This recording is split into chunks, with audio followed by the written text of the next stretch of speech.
Nous avions ici à l'église des apôtres une merveilleuse dame. C'était une dame silencieuse, mais quand elle parlait, elle en disait long. Durant les 70 premières années de sa vie, elle appartenait à une autre église, à une seule église en fait. Tous ses amis et ses connaissances étaient dans cette église-là, toutes ses relations y étaient. Et je la connaissais personnellement, bien avant que l'église des apôtres ne soit fondée. Vous pouvez donc imaginer ma surprise en 1988 de la voir venir un dimanche à l'église des apôtres.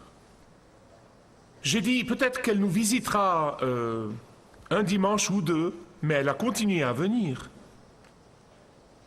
Un an plus tard, elle est devenue membre de notre église.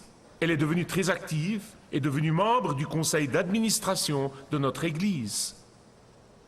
Quand elle a su qu'elle n'avait qu'une question de semaine avant d'aller pour être avec le Seigneur, elle m'a demandé de passer la voir et j'étais vraiment ravi de le faire. Et au fil de notre conversation, je lui ai posé une question. Dis-moi, qu'est-ce qui t'a précisément amené à l'église des apôtres et qu'est-ce qui t'a précisément gardé dans l'église des apôtres? Et elle m'a dit de sa voix calme et très douce, elle m'a dit, c'est vraiment très simple. Je suis entré ce premier dimanche par un chemin et je suis sorti par un autre chemin. Très simplement. Peu de mots, mais un livre pourrait être écrit sur la base de ces mots.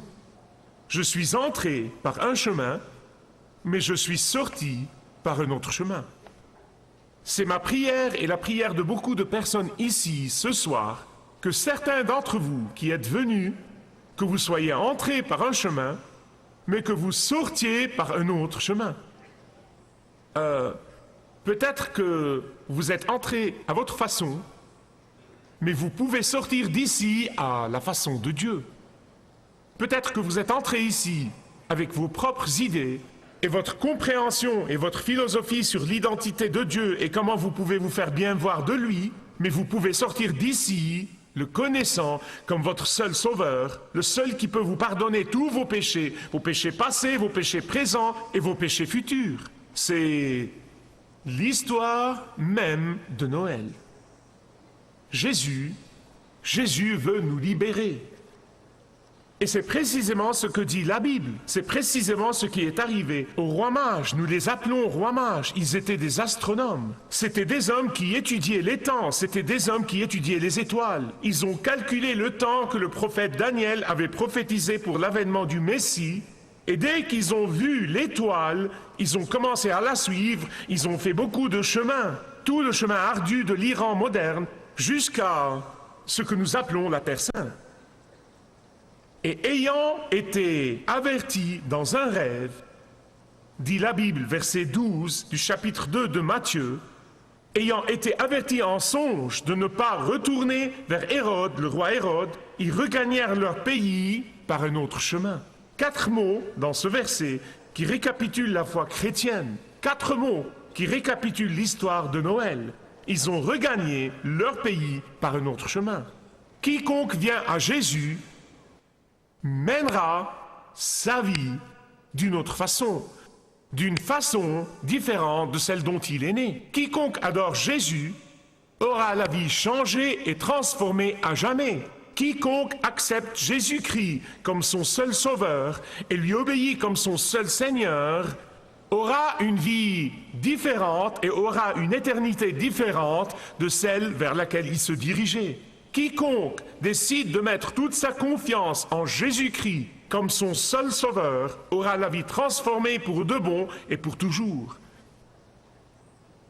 Et il peut sortir d'ici par un autre chemin de celui par lequel il est entré. Certains sont ici parce que quelqu'un vous a invité à venir et nous sommes heureux de vous accueillir. Certains sont ici parce que c'est une tradition d'aller à l'église la veille de Noël et nous sommes heureux de vous accueillir. Quelle que soit votre raison, non seulement nous vous accueillons à bras ouverts, et nous sommes heureux de vous avoir parmi nous, mais encore nous voulons vous parler d'une invitation beaucoup plus importante que de venir à cet édifice et d'entrer dans cet édifice, et d'apprécier cette merveilleuse musique et d'écouter la parole de Dieu. Il y a une invitation beaucoup plus importante que Dieu fait à quiconque, à tous ceux qui ne sont pas encore venus à lui. Car quand vous venez à Jésus, lui seul peut vous pardonner tous vos péchés et vous libérer de la culpabilité et du péché. Quand vous venez à Jésus, vous sortirez d'ici par un autre chemin. Vous sortirez d'ici pardonné et rétabli et guéri et joyeux. Peut-être que vous êtes venu ici dans l'inquiétude. Vous vous faites du souci pour l'avenir et pour l'avenir de vos enfants. Peut-être que vous êtes venu dans la crainte, mais vous pouvez sortir d'ici dans la paix et dans la joie. Peut-être que vous êtes venu dans l'incertitude, peut-être que vous êtes venu dans le doute dans votre cœur et dans votre pensée. Et quand vous êtes chez vous tout seul et que personne n'est avec vous, vous éprouvez les sensations douloureuses de culpabilité et de péché. Ah, mais croyez-moi, vous pouvez sortir d'ici confiant dans la puissance de Dieu. Peut-être que vous êtes venu ici dans la confusion, mais quand Jésus vous rencontrera au point même de votre besoin, vous sortirez de cette réunion dans l'assurance absolue que vous êtes son enfant et qu'il vous aime. Ces rois mages sont revenus par un autre chemin. Vous voyez, Jésus change toujours le chemin. Votre chemin, mon chemin. Il change toujours le chemin de tous ceux qui s'inclinent devant lui comme le Seigneur de leur vie. De tous ceux qui l'adorent, il changera votre chemin. Ces persans, ces astronomes sont venus jusqu'à la Terre Sainte à la recherche de Jésus.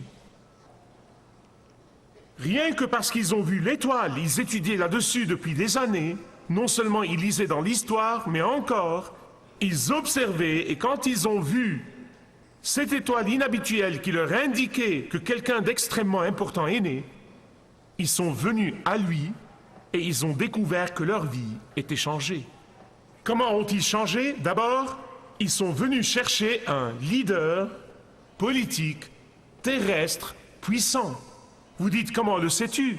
Le fait même qu'il soit allé à Jérusalem, le fait même qu'il soit allé à la capitale, à Jérusalem, le fait même qu'il soit allé à la métropole, le fait même qu'il soit allé au palais du roi à la recherche de Jésus, porte vraiment à croire qu'il cherchait quelqu'un d'important qui est censé être au siège du pouvoir. Mais c'était le mauvais pouvoir. Ce n'était pas le pouvoir terrestre, mais le pouvoir céleste. Tout porte à croire que cette étoile qui les a guidés tout au long du chemin était signe qu'un grand roi est né. À cause de cette étoile, ces mages cherchaient un roi terrestre au siège du pouvoir. C'est pourquoi ils sont allés au palais d'Hérode. Ils sont allés chez le roi. Après tout, un roi est né. Il doit être né dans un palais, n'est-ce pas? Ils s'attendaient à trouver quelqu'un d'important, quelqu'un qu'ils étaient censés trouver au siège du pouvoir terrestre. Mais Jésus n'était pas à Jérusalem, il était à Bethléem. C'était à 18 kilomètres environ, mais c'était un long trajet à l'époque. Ils venaient chercher un leader politique, mais ils ont découvert que ce n'était autre que le Fils de Dieu Tout-Puissant, le Créateur du monde. Mais ce n'est pas le seul changement qui leur est arrivé. Ils étaient changés dans leur compréhension des leaders politiques, des gens dans le pouvoir. Vous voyez, quand le roi Hérode leur a dit, quand il a dit, quand vous l'aurez trouvé, faites-le-moi savoir, afin que j'aille aussi moi-même l'adorer. Ce qui est arrivé, c'est qu'ils l'ont cru. Ils l'ont vraiment cru. Et ils allaient revenir lui dire, avant qu'un ange de Dieu ne les arrête dans un rêve. Et ils se sont rendus compte du mensonge de ce politicien par une révélation spéciale du ciel. Maintenant, écoutez-moi, beaucoup de gens aujourd'hui mettent leur espoir dans les politiciens. Ils mettent tout leur espoir dans l'économie. Mais l'espérance que Dieu vous donne est dans un bébé né dans une crèche il y a 2000 ans. Parce qu'il est le seul sauveur, il est le seul Messie, il est le seul Seigneur. Pas seulement ça, mais encore ils ont changé leur pensée à l'égard des soi-disant savants religieux. Ils croyaient que les savants religieux devaient savoir où était Jésus. Oh, ils comprenaient ce que disaient les Écritures et ils citaient les Écritures. Mais ils étaient aussi perdus que les rois mages. Ils ne cherchaient pas vraiment Jésus. Les rois mages le cherchaient, les savants ne le cherchaient pas. Comme tant de savants de nos jours qui dissertent sur ceci et cela et quelque chose d'autre, mais ignorent complètement les faits de l'histoire. Ils n'avaient pas la moindre idée des prophéties sur l'avènement du Messie et que c'en était le temps. Ces mages païens le savaient, mais les savants religieux ne le savaient pas. Ils étaient plongés dans leurs activités religieuses, ils étaient plongés dans leurs cérémonies religieuses, ils étaient plongés dans leur politique d'église, au point d'arrêter de chercher le vrai Messie que Dieu avait promis pendant des centaines d'années. Livre après livre après livre dans l'Ancien Testament, Dieu disait « J'enverrai mon Messie, j'enverrai mon Fils, j'enverrai mon Messie ». Et pourtant, ils avaient renoncé à le chercher. Peut-être que certains d'entre vous mettent tout leur espoir dans un prêtre ou un pasteur, ou une église ou une dénomination. Laissez-moi vous assurer que la plupart d'entre eux vous décevront. C'est le numéro 1 nommé, c'est la déception numéro 1 des gens, je vous l'assure. Parce que quand vous mettez votre espoir dans une dénomination, quand vous mettez votre espoir dans un pasteur ou dans un prêtre, votre espoir sera anéanti. Mais quand vous mettez toute votre espérance dans Jésus, vous ne serez jamais déçus.